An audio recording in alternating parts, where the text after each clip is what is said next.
आऊज़ बिल्लाहि मिनश्शैतानिर्रजीम बिस्मिल्लाहिर्रहमानिर्रहीम। अस्सलाम वालेकुम। उम्मीद है कि आप सब खैरियत से होंगे। अल्लाह तबारक तआला आप सबको हमेशा खुश रखे, आबाद रखे। सरवर आलम सल्लल्लाहु अलैहि वआलिहि वसल्लम से ज़्यादा कौन गैरतमंद हो सकता है।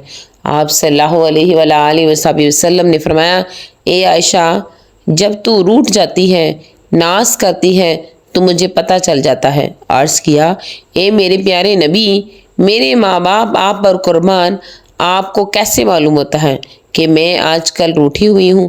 फरमाया, जब तुम मुझसे न रूठ जाती है तो कसम इस तरह खाती है, और रब्बी इब्राहिम अलैहिस्सलाम के रब की कसम।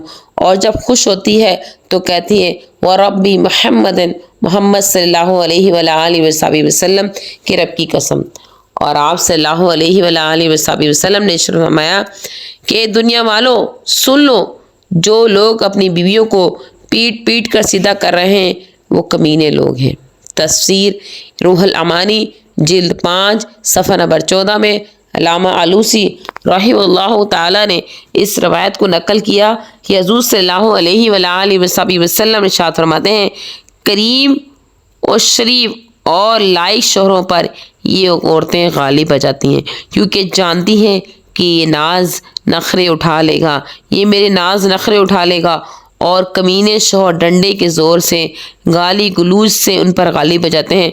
सरवर आलम सल्लल्लाहु अलैहि वसल्लम फरमाते हैं कि मैं पसंद करता हूँ कि मैं करीम रहूँ चाहे मगलूब रहूँ, और मैं ये पसंद नहीं करता कि कमीना और बदअखलाक बनकर उन पर गालिब आ जाऊँ।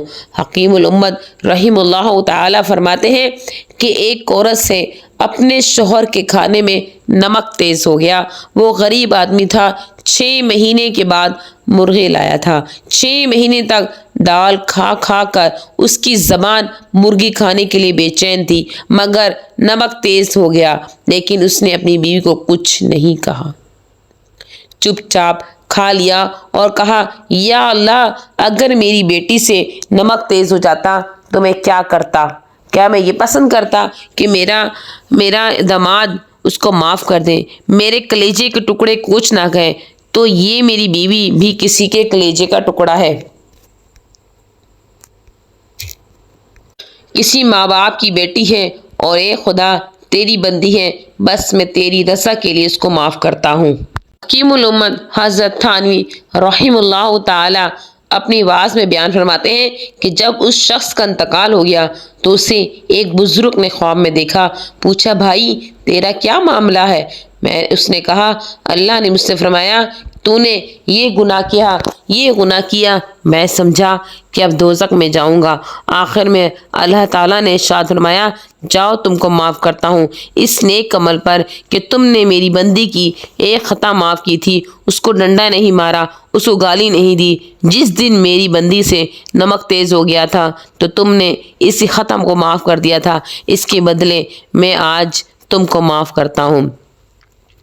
जितनी भी ज़्यादा तहज्जुद पढ़ने वाले हैं, ज़्यादा जिक्र करने वाले हैं, अहले अल्लाह की सोबत याफ्ता ना हो तो अक्सर उनमें गुस्सा पैदा हो जाता है। वो कहते हैं, मुझ पर जिक्र का जलाल चढ़ा हुआ है। अरे मेरे भाइयों, तुम पर शैतान का वबाल चढ़ा हुआ है। जिक्र से तो खुदा की मखलूक पर मेहरबान होना चाहिए, मगर तुम इतने गर्व हो गए हो कि अपने आप को हर वक्त फरिश्ते समझते हो।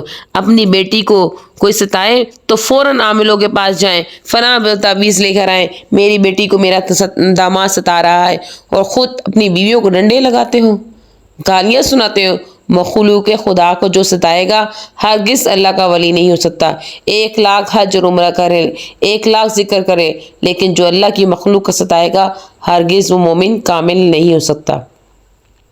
अकमलुल मुमिनीना ईमानन अहसनुहुम खुलुक़ा, मिशकात शरीफ की हदीस है। कामिल तरीन मोमिन वो है जो बेहतरीन अखलाक वाला हो। हज़रत डॉक्टर अब्दुल हई साहिब रहमहुल्लाह ताला ने खुद इरशाद फरमाया कि वाक़या सुनाया है कि बड़ी पीरनी साहिबा ने हज़रत साहब से कहा, बुलाना ज़रा, रिश्तेदारी में जा रही हूँ, ये मुर्गियाँ जो हमने पाली हैं 8 बजे दिन में उनको डरमे से निकाल देना और दाना पानी दे देना। اب اتنا بڑا مجدد زمانہ حکیم الامت جو 60 خطوطوں کا روزانہ جواب لکھیں اور 1500 کتابیں لکھنے والا، اس کو بھلا مرغیاں کہاں یاد رہتی؟ حضرت بھول گئے، مرغیاں ڈبے میں بند رہیں۔ آپ خطوط کا جواب تفسیر بیان القرآن کے لیے قلم اٹھایا، سارے علوم ختم، کچھ سمجھ میں نہیں آ رہا، دل میں اندھیرا آ گیا، سارے علوم و معارف غائب ہو گئے۔ حضرت رحمہ اللہ تعالی سجدے میں گر کر رونے لگے، یا اللہ مجھ سے کیا خطا ہو گئی، کیا گناہ ہے جس سے آج تیری نگاہ کرم میں دل پر سے ہٹ گئی، میرے دل سے سارے علوم غائب ہو گئے، میں تو آج دل کو بالکل خالی پا رہا ہوں۔ آسمان سے زور سے آواز آئی، اشرف علی، میری مخلوق مرغیاں ڈبے میں بند ہیں، آج وہ اندر اندر کڑ رہی ہیں، میری مخلوق کو ستا کر علوم و معارف کا انتظار کرتے ہو، جلدی جاؤ مرغیوں کو کھولو۔ حضرت رحمہ اللہ تعالیٰ کانپ گئے، بھاگے ہوئے گئے، مرغیوں کو کھولا، دانا پانی رکھا، جب واپس آئے دل میں فوراً سارے علوم کا دریا بہنے لگا۔ ایک جانور پر ظلم کا تو یہ عذاب ہے، اور ہمارا کیا حال ہے؟ سگے بھائی کو ستا رہے ہیں، شوہر بیوی کو ستا رہا ہے، بیوی شوہر کو ستا رہی ہے، ماں باپ سے لڑائی جھگڑا، محلے میں پڑوسیوں کو ستایا جا رہا ہے، ذرا سی بات پر ڈنڈا چلا رہے ہیں، کیا حال ہے اس وقت، کیا ہوگا؟ اللہ تبارک تعالی ہم سب کو معاف فرمائے اور دین پر عمل کرنے کی توفیق عطا فرمائے۔ وآخر دعوانا ان الحمد للہ رب العالمین۔